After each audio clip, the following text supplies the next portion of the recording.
La iglesia ha crecido enormemente en profundidad en estos últimos años y esperamos que siga creciendo. Pero es lo que sigue diciendo San Pablo. Dice, el Espíritu de Dios habita en ustedes. El que no tiene el Espíritu de Cristo no le pertenece. ¿Qué es lo que lleva a la carne? ¿Qué es lo que conlleva a la carne? Al pecado. ¿Y qué es lo que da el pecado? La muerte. Dice San Pablo, aunque ustedes hayan sido carnales y han estado marcados por la muerte, el Espíritu, que recibe el Espíritu de Cristo, ¿qué es lo que recibe? La vida. Y recibe la vida por medio de ¿qué? Lo que hablamos en los primeros capítulos, por medio de la justicia de Cristo. No porque nosotros somos buenos, sino porque cuando el Padre me mira a mí, ¿a quién ve primero? A Cristo, que es perfecto y justo. Entonces eso es lo que me hace justo a mí, cuando hablamos de la justificación. Dice en el versículo 11, y si el Espíritu de aquel que resucitó a Jesús entre los muertos habita en ustedes, aquel que resucitó a Jesús entre los muertos dará también vida a sus cuerpos mortales. Aquel que resucitó a Jesús entre los muertos. Yo he oído a algunos protestantes decir que el Espíritu Santo resucitó a Jesús entre los muertos. Y eso es un error. Aquí no dice, aquí dice, fíjate lo que dice. Y si el Espíritu de aquel que resucitó a Jesús entre los muertos, el Espíritu de aquel, ¿de quién está hablando? De aquel. ¿Quién es aquel? El Padre. Dice, si el Espíritu del Padre que resucitó a Jesús, ¿quién resucitó a Jesús? El Espíritu. No, aquel, el Padre. Está hablando del Espíritu de aquel que resucitó. El énfasis no está en el Espíritu. El énfasis está en ¿quién? Aquel, el Espíritu de aquel. Ahora, fíjate, ¿cómo llama primero al Espíritu Santo? El Espíritu de Cristo. ¿Y ahora cómo lo llama? ¿Y quién es aquel? El Espíritu del Padre. Le está llamando ahora. Y si el Espíritu de aquel que resucitó a Jesús entre los muertos, ¿y quién es aquel? El Padre. Entonces primero dice el Espíritu de Cristo, ahora el Espíritu del Padre. ¿Por qué? Porque el Espíritu Santo, que es el dogma de la iglesia, proviene del Padre y del Hijo. Conviene que yo me vaya para que mi Padre les envíe el Espíritu Santo. Por eso es que decimos en el credo que procede del Padre y del Hijo. Los ortodoxos entendieron esto al revés, por eso que en el credo original de Nicea, la iglesia ortodoxa dice que el Espíritu Santo que procede del Padre.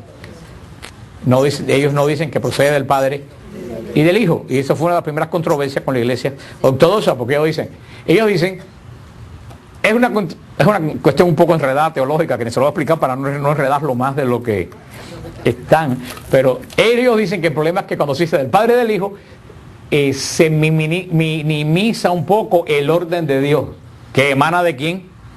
Del Padre.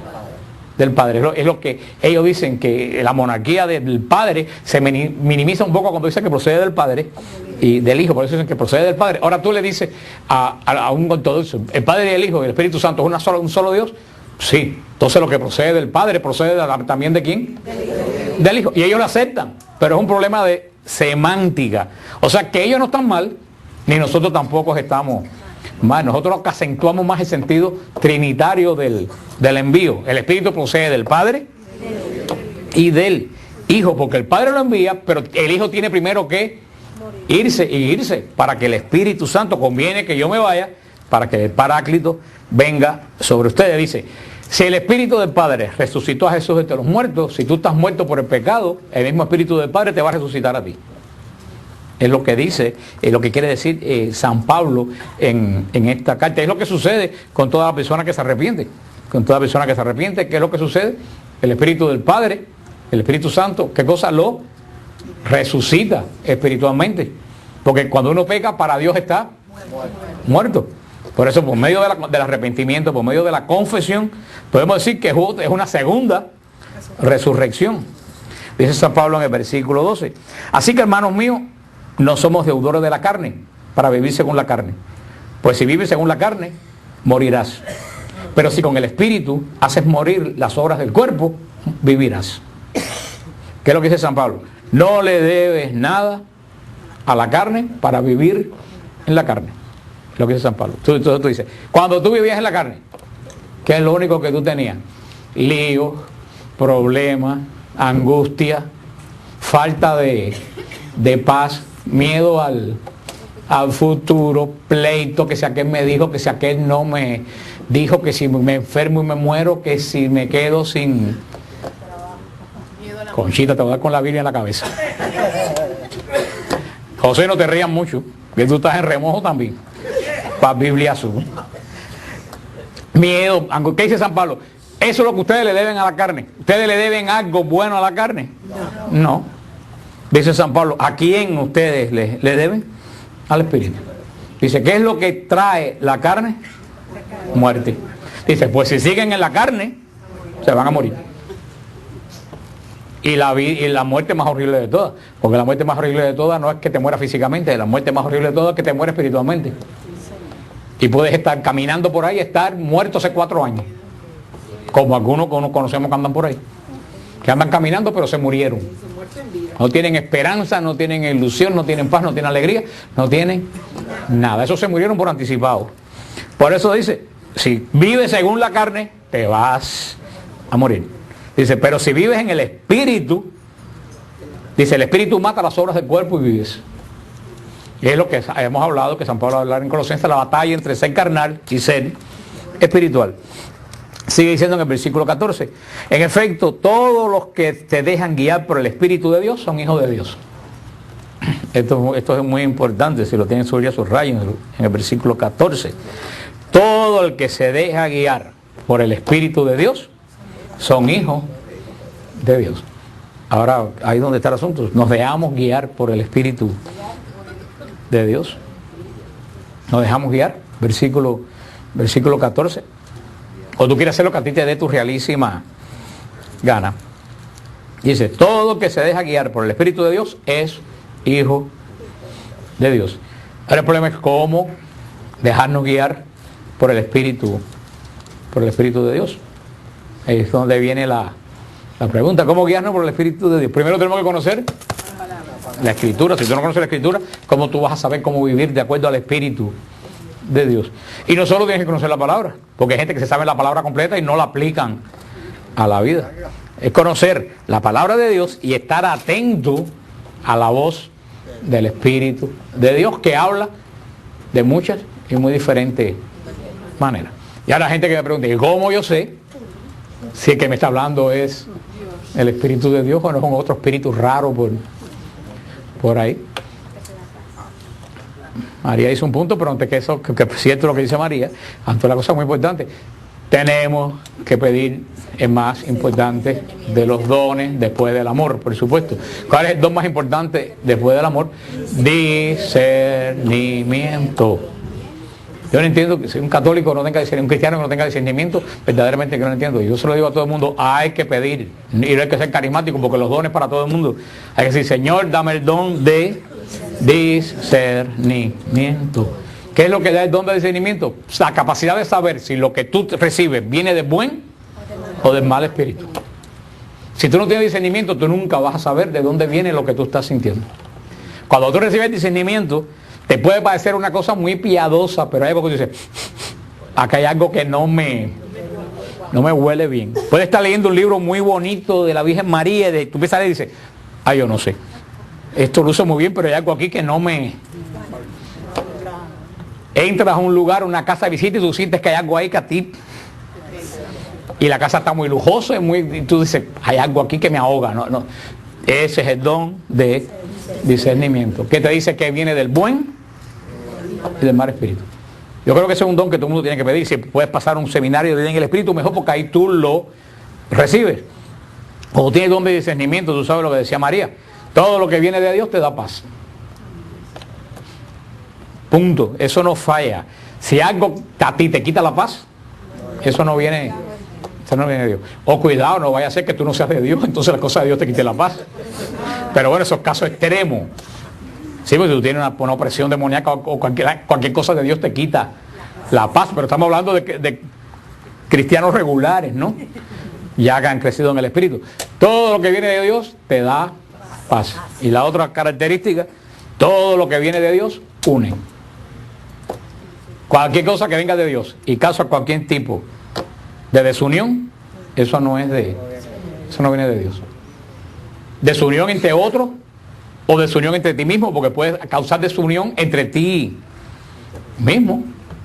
Algo que tú recibes y que te quite la paz, que te quite la comunión con Dios, la comunión con un grupo, la comunión con unos hermanos. Ese es el don de discernimiento. Por eso los que se dejan guiar por el Espíritu de Dios son hijos de Dios. Y sigue diciendo en el versículo 15, que espero que ustedes subrayen lo que trajeron sus Biblias. Y ustedes no han recibido un espíritu de esclavos para recaer en el temor. Antes bien han recibido un espíritu de hijos adoptivos que nos hace exclamar, Abba, Padre. Eso es lo que dice San Pablo. Este versículo es muy importante. Dice que nosotros no recibimos un espíritu de esclavo. Ahí está la gran diferencia. Nosotros, el Espíritu Santo no es espíritu de esclavo. El Espíritu Santo es un espíritu de liberación. Es un espíritu de libertad que no te ata absolutamente a nadie. ¿Por qué? ¿Qué es lo que dice? Que tiene espíritu de esclavo. ¿En qué vive? En el temor. Dice, ustedes no han recibido un espíritu de esclavo para recaer en el temor. Casi todos los que no tienen el Espíritu de Dios viven con un continuo temor. Pones el televisor, esta noche no te vas a tu casa y si no tienes el Espíritu de Dios te dan ganas de abrir un hueco y enterrarte antes de tiempo. Porque se acaba el 401k, se acaba el retiro, se acaba todo, aparentemente no va a quedar absolutamente nada, todo se derrumba, todo Una persona que no tiene el Espíritu de Dios, hermano, se vuelve loco. Esos son la gente que cogen, matan a la familia y se suicidan después. Como un caso que hubo por allá arriba, no sé por dónde, que el hombre perdió el trabajo. No, fue en California. Un hombre que perdió el trabajo y la esposa también, y mataron a los 4 niños y se mataron ellos. Eso es espíritu de muerte, eso no es espíritu de Dios. No, eso es otra cosa, mejor no anden ahí. Eso es un espíritu de temor. Una persona que tiene a Cristo pierde el trabajo y dice, ya el Señor por algún lado proveerá. Y cría a sus 4 hijos. No los mata. Créame que el único que puede hacer eso es Satanás. Y nada más que entra en el espíritu de alguien que nunca ha tenido el espíritu de Dios. Y punto. Eso es lo que sucede. ¿Y cuánta gente se matan por problemas financieros? Problemas que pueden pasar a los 4 meses. Y se acabó. Y después todo el mundo sigue tan campante y tan contento. Y esa persona, que yo le digo a la persona, en vez de quitarse un problema, se metió en el gran problema. Pero que en el problema que se metió no tiene solución, que es condenación eterna. Pero eso es muy importante que dice San Pablo en el versículo 15, que nosotros no hemos recibido un espíritu de esclavo. Nosotros tenemos un espíritu de libertad. Y ahora hay que preguntar, ¿cómo tú vives? ¿A vos tú vives como un esclavo? Puede ser esclavo de 40 cosas. Esclavo del internet, esclavo del televisor, del gimnasio. No, yo no soy esclavo del gimnasio, yo voy al gimnasio, pero no soy esclavo del gimnasio. Yo cuando puedo voy, cuando puedo no voy. Y voy en mi hora de almuerzo. Pero hay gente que vive para eso. Exactamente. Yo puedo ir al gimnasio porque yo me mato trabajando para Cristo. Ahora, el que no trabaja para nada más mueve la lengua, ese no puede ir al gimnasio. Pero el que trabaja para Cristo puede hacer con su tiempo libre lo que le da su realísima gana. ¿Está claro? Y yo creo que a mí me pueden criticar de pesado, de los que le dé la gana. Ahora, nadie me puede decir que yo no me mato trabajando para Cristo. Así que me puedo dar el gusto que a mí me dé mi realísima gana mientras no sea pecado. Yo creo que más claro no lo puedo dejar establecido, porque gracias a Dios el Señor me ha dotado de un espíritu de libertad y de una lengua que es una maceta. Así que proseguimos con el estudio de Romano. Pero puede ser no, pero hay gente que es esclava, gimnasio, y vive solamente para eso, y no esclavo, esclava.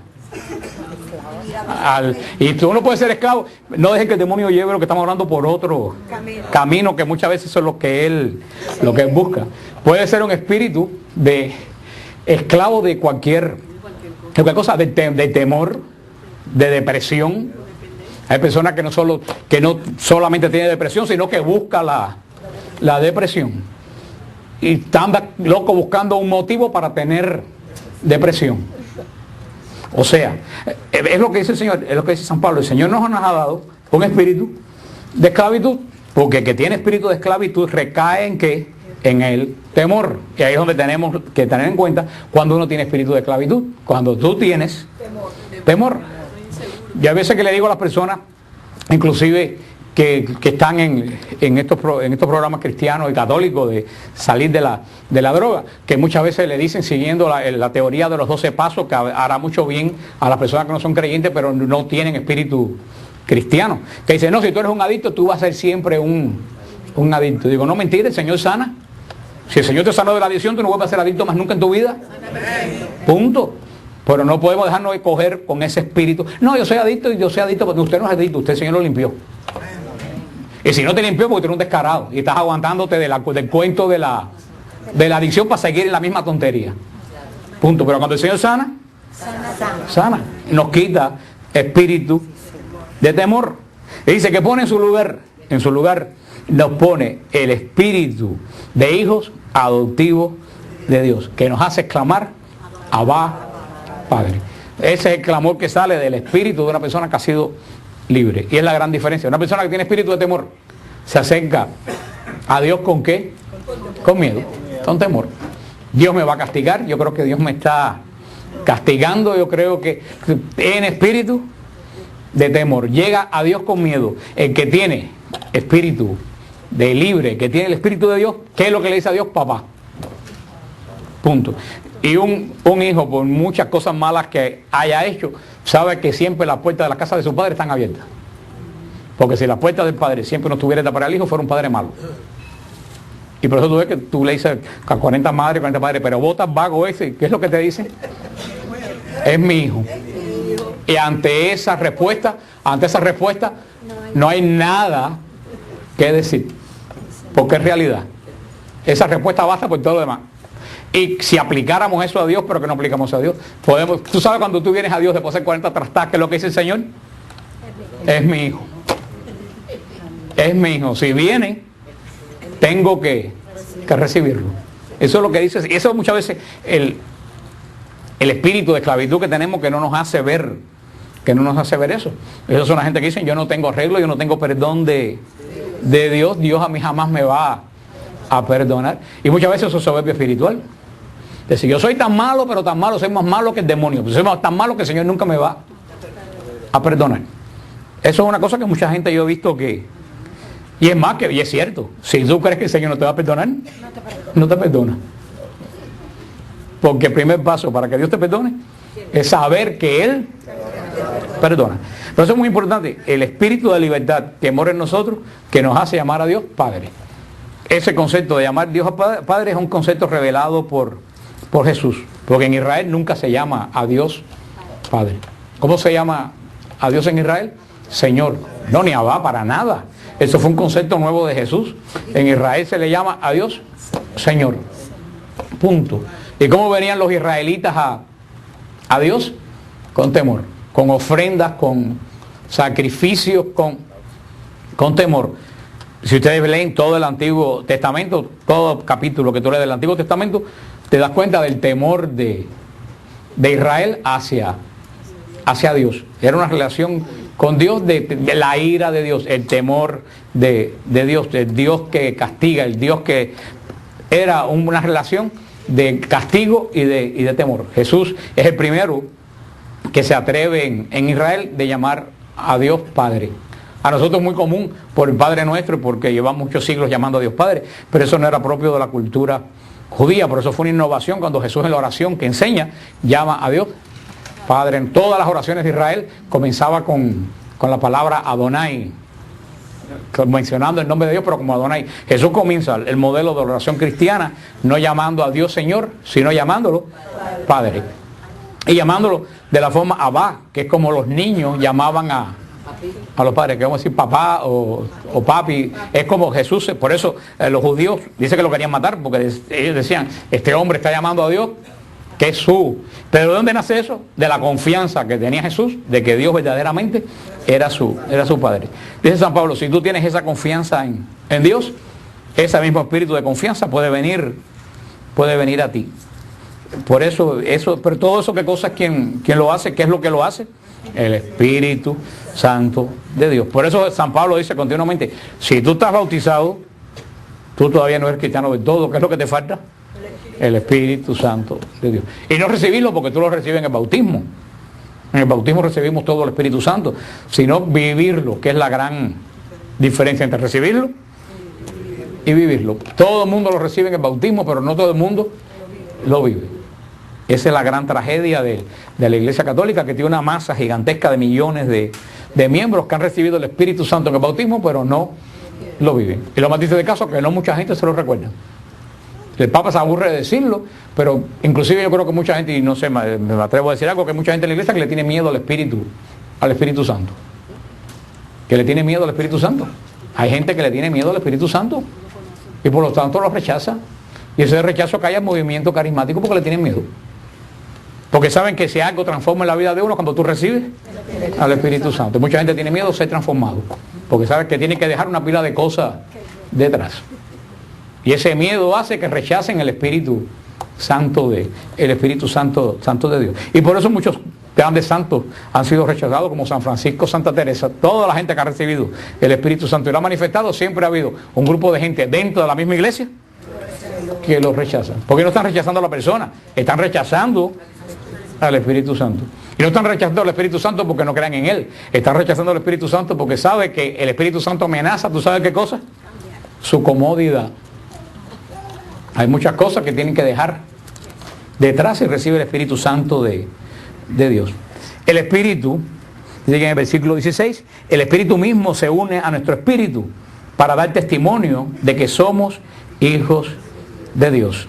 Esto es muy importante. Dice San Pablo que el Espíritu mismo se une a nuestro espíritu. ¿Para qué? Para dar testimonio. ¿Por qué? Porque en Israel el testimonio válido era solamente de dos personas. No valía el testimonio de una sola persona. En Israel judicialmente se hace falta el testimonio de dos que coincidieran. Por eso es que dice San Pablo, aquí el testimonio de verdad.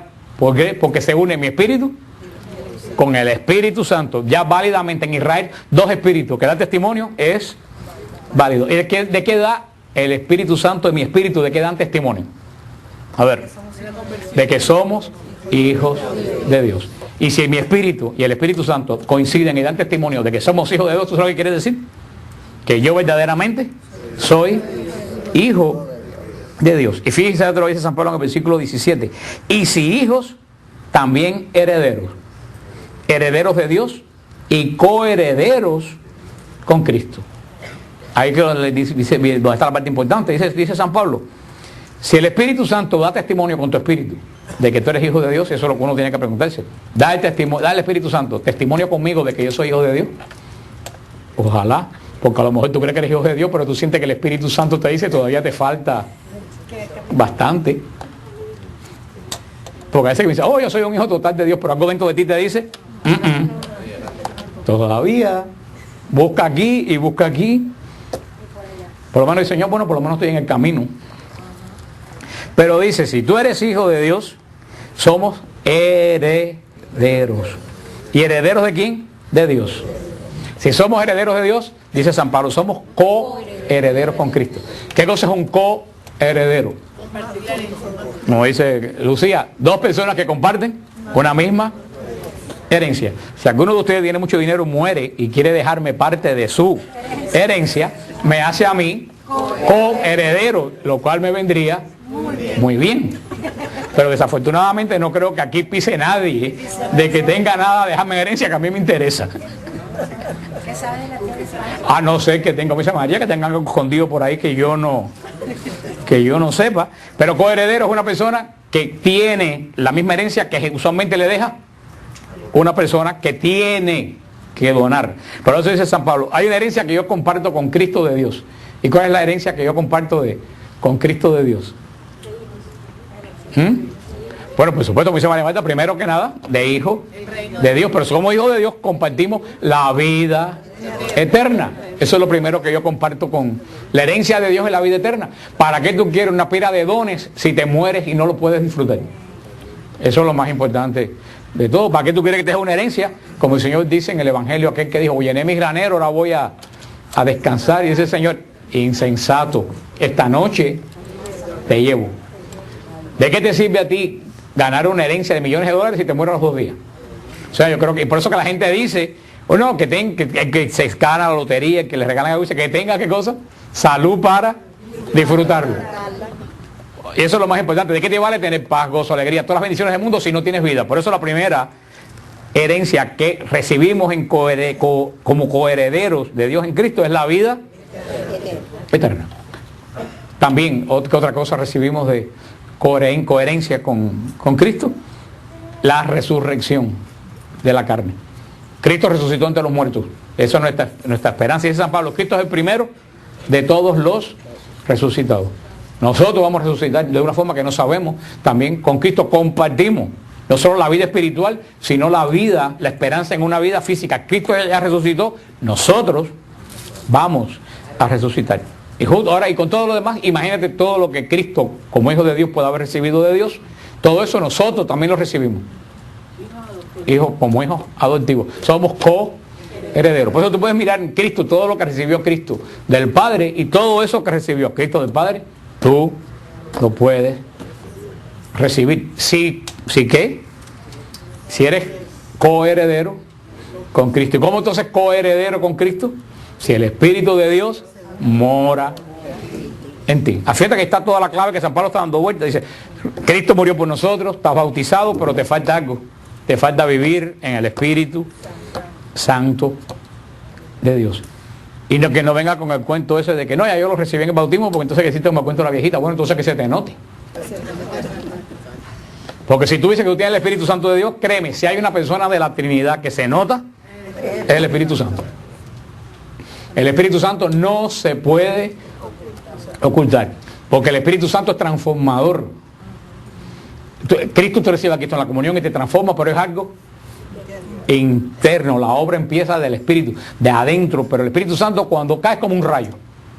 Como que se te coja, como cuando le cogió Candela el pelo a María en el Santo Sepulcro, que todo el mundo lo notó. Así es el Espíritu Santo de Dios. Tú recibes el Espíritu, ¿por qué? Porque el Espíritu Santo se transforma ¿en qué? En carisma y en dones. Y los carismas se ven. Por eso es que el Espíritu Santo se nota enseguida que una persona lo recibe. Por eso que tú no me das con el cuento, ya yo recibí el Espíritu Santo, hermano. Si yo estoy diciendo que lo reciba, tú sabes qué quiere decir, que a ti no se te nota. Si andas como un loco, si no tienes paz, si andas en bronca con todo el mundo, si andas con miedo de que te puede pasar esto, que te puede pasar aquello, si andas con temor, aunque tú digas que has recibido el Espíritu Santo, no se te nota. Y si no se te nota, hay 999 papeletas para que no. Estoy hablando de, no solo yo, no que no lo hayas recibido porque se recibe en el bautismo, que no lo dejes operar en tu vida. Porque cuando tú eres carnal, el Espíritu de Dios no puede operar en ti. Tú lo matas, tú lo frenas. El Espíritu Santo quiere actuar y tú le dices, no, para atrás. Para atrás. Por eso somos coherederos, eso es muy importante, de Dios y coherederos de Cristo. Por eso puedes hacer una lista de todo lo que Cristo recibió. Si recibió gloria, tú vas a recibir gloria. Si recibió paz, tú vas a recibir paz. Si Cristo hace milagros, tú vas a hacer milagros. Todo lo que recibió Cristo de su Padre, nosotros también lo recibimos. Dice en el final, si compartimos sus sufrimientos para ser también con Él glorificado. Yo no sé qué hacen los protestantes con esta última parte de la carta a los romanos, porque ellos continuamente andan diciendo, si tú eres cristiano ya tú no sufres más. Si tú eres esa secta por ahí, pare de sufrir. Tienen remedio para todo tipo de sufrimiento. E inclusive muchos cristianos pentecostales dicen, no, sabes que tú recibes a Cristo, ya tú estás en victoria, ya todo. Entonces, fíjate lo que dice San Pablo. Y hijos también herederos de Dios y coherederos con Cristo. Si compartimos sus sufrimientos, también con Él vamos a ser glorificados. Porque junto con la coherencia de Cristo, de bendiciones y de bienes que hemos heredado con la coherencia de Cristo, los sufrimientos de Cristo. Y si nadie llega a la resurrección, si primero no pasa por la cruz. Eso no le des más vuelta. Porque para resucitar, primero hay que morirse. Punto. Si tú no mueres, no resucitas. Por eso, dice bien claro San Pablo en Romanos 8:17. Si compartimos con Cristo sus sufrimientos, vamos a compartir con Él su gloria. Ahora, es cuando verdaderamente tú tienes que ver, cuando lleguen los sufrimientos a la vida de uno, tiene dos posibilidades. Si recibe, que a todo el mundo viene, porque desafortunadamente el sufrimiento está ahí. Es imposible. ¿Por qué está ahí? Porque el demonio está ahí y es el padre del sufrimiento. Eso no es nada que podemos, hasta que el demonio no sea derrotado, totalmente, no solo derrotado, eliminado, el sufrimiento sigue estando ahí porque eres fuente de sufrimiento. Y el demonio ha sido derrotado, pero no ha sido eliminado, porque la obra de Cristo aún no se ha terminado hasta que Él regrese. Así que la fuente de sufrimiento está ahí. Y el 90% de las veces nosotros mismos somos fuente de nuestro sufrimiento. Pero dice San Pablo, cuando el sufrimiento llega a tu vida, porque de que viene. Yo no conozco a nadie que no lo tenga, definitivamente. Y si no lo tiene, más problema que si lo tiene. Porque yo digo, a quien único el demonio no molesta, al que tiene seguro del lado de él. Como ese lo tiene seguro del lado de él, trata de mantenerlo lo más, para que no se le vaya.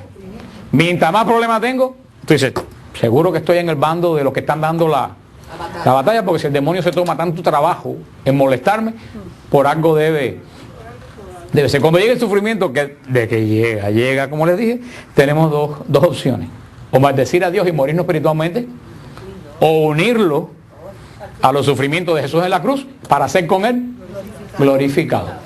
Porque si morimos en el sufrimiento, resucitamos a la vida eterna. Así que eso es uno de los tantos misterios que a veces yo digo, yo no sé qué evangelio predican esta gente de estas iglesias, porque el evangelio de San Pablo, que no solo el evangelio de San Pablo, el evangelio de Cristo, pero sobre todo lo que predica San Pablo, que ellos tanto mencionan, continúa. Es que inclusive, ¿qué fue la vida de Pablo? Si no fue una vida de sufrimiento, perseguido por los judíos, cada 5 minutos le daban una tunda de palo, lo ponían en un cepo, nadie le hacía caso, se confundaba comunidades y se les desbarataban, problemas en la vista, no tenía dinero, tenía que trabajar tejiendo cestas para ganarse la vida, y por último le cortaron la cabeza. Ahora dime tú, ¿cómo los protestantes dicen que el que sufre no es de Dios? Entonces tenemos que partir que San Pablo no era de Dios. O sea, si tú lees Timoteo, si tú ves la vida de todos los apóstoles, fueron vidas verdaderamente de persecución después si miras toda la vida de los santos en la iglesia, mártires, si no con la vida, a lo mejor sí con el espíritu. Sí, es que, como yo le digo, toda esa cosa de ven a mi iglesia que se quite el sufrimiento, lo único que se le quite el sufrimiento es al pastor. Sí, porque para que nadie les come el cerebro, les pongo un ejemplo de algo que les pasó ayer. Y como ustedes son tan chismosos, ahora van a atender. Sí, porque verdaderamente la herencia de Cristo no es chisme. Pero ustedes son coherederos con alguien. Si ustedes fijan, ayer dieron una noticia en el noticiero, y esta mañana lo estaban dando, que entraron unos ladrones a una iglesia pentecostal de Fort Lauderdale, creo que se llamaba Christ Cathedral, la Catedral de Cristo, porque también nos tiran piedras, pero continuamente están poniendo nombres de nosotros. La Catedral de Cristo, una iglesia que no es grande. No sé ustedes, ¿quién vio la noticia por el televisor? Los demás seguro que ven la Cubanísima, por eso no se enteraron que a Laje lo destituyeron de... Y si no ven ni la Cubanísima, ni ven la noticia, están muy mal. Y a lo mejor no saben ni que las torres se cayeron en el 2001, pero bueno. Pero dicen en el noticiero que esta iglesia, los que vieron la noticia vieron que es una iglesia chica, no es una iglesia grande, una iglesia chiquita. Y se llevaron un keyboard pero lo que más preocupa al pastor, porque lo dijeron, pero que no está en la cosa no se da cuenta. Lo que más preocupa al pastor es que se llevaron el modem de la computadora. ¿Y por qué se llevaron? ¿Por qué están tan preocupados, pastor? Lo dijo él, porque se llevaron el modem, porque ahí están todos los datos, inclusive el Social Security de sus 3.500 miembros. O sea que a cada miembro, ¿tú sabes lo que le pedían? El Social Security. ¿Y tú sabes para qué le pedían el Social Security? ¿Para reportarlos a la policía si se les pierde? No, para saber cuánto ganan. ¿Y por qué el pastor quiere saber cuánto ganan? Porque le exige anualmente el diezmo de lo que ganan. Ahora, es una iglesia chiquita, son 3.500 miembros. Vamos a poner por lo bajito, que todo el mundo gana $20,000 al año. El 10%, ¿cuánto es? 2.000. Multiplica 2.000 por 3.500. Más a 11 millones. Más a eso, súmale las ofrendas que se recogen el domingo. Una iglesia así. Y después tienen la desfachatez de decir que la iglesia católica es rica. cuando nosotros lo único que echamos en ese pillo es $1, si acaso. Y los que van el domingo, hermano, 11 millones al año. Y a todos, yo quisiera decir, a todos ustedes yo les exijo, Social Security de ustedes, ninguno más regresa al grupo. Ahora yo digo, ¿qué poder tienen esa gente de convicción para quitarle a la persona el Social Security y quitarle el 10%? Porque yo lo sé de buena tinta, que peor que el pastor, ¿tú sabes quién es? La pastora. Porque esa es la que llama. Y dice que llaman a los trabajos y llaman a la gente y tú no diste el diezmo y tú no has dado el diezmo y tú tienes que dar el diezmo. Y ahí va el 10%. Y estoy hablando gente que gana 20,000. En Fort Lauderdale, yo me imagino que por esa zona, la gente tiene que ganar mucho más. Y ahí no hay escape de que yo no tengo dinero en este mes. No, ahí es el 10, porque te dicen, cuando no tienes dinero, es cuando más tienes que dar para que Dios te bendiga. O sea, yo le digo a ustedes eso para que nadie venga a ustedes después a hacerles cuentos. Y eso pasa en todas las esquinas de Miami. Eso pasa en todas las esquinas de Miami. Tenemos esa gente y después, vuelvo a decir, nos dicen, la Iglesia Católica es rica y nosotros nos tragamos la lengua y no sabemos cómo contestarle. Pero eso pasó ayer para que ustedes vean con un dato y para que vean que por una cosa fortuita yo me entero que esa gente no solo recordan el tiempo como Carlos con una libretica y un... Carlos, tú debes empezar a pedir el Social Security para empezar a llamar a la... Yo tengo que desgastarme aquí gritando que voy a cerrar el grupo para colectar $600 al mes. Tengo que amenazar que cierro el grupo y todo eso. ¿Sí? Y esa gente recoge 100 millones anuales. Un misterio espiritual que yo no acabo de entender, pero bueno. Y como siempre, para una sola persona, porque quien dirige esa congregación es una sola persona. Y él no tiene nadie por encima de él. Él no tiene superior que lo fiscalice, que le chequee la finanza porque está libre de tax y no tiene que presentar income tax. No tiene que presentar income tax, ni el gobierno puede exigirle revisión de ningún libro ni nada. Él es el dueño absoluto de eso que se está recogiendo, porque la Arquidiócesis de Miami y el Vaticano todos los años saca un estado de cuenta por asociaciones certificadas de contadores que no son de la iglesia. La iglesia lo saca todos los años. La iglesia mundial te dice, entró tanto y se gastó tanto en esto y en esto. Si ustedes no lo saben, todos los años el Vaticano da el estado de cuenta y casi siempre nosotros lo ponemos en Siloé cuando el Vaticano saca el estado de cuenta anual. ¿Qué se recogió y en qué se gastó? Eso para que tengan ustedes una idea cuando alguien venga.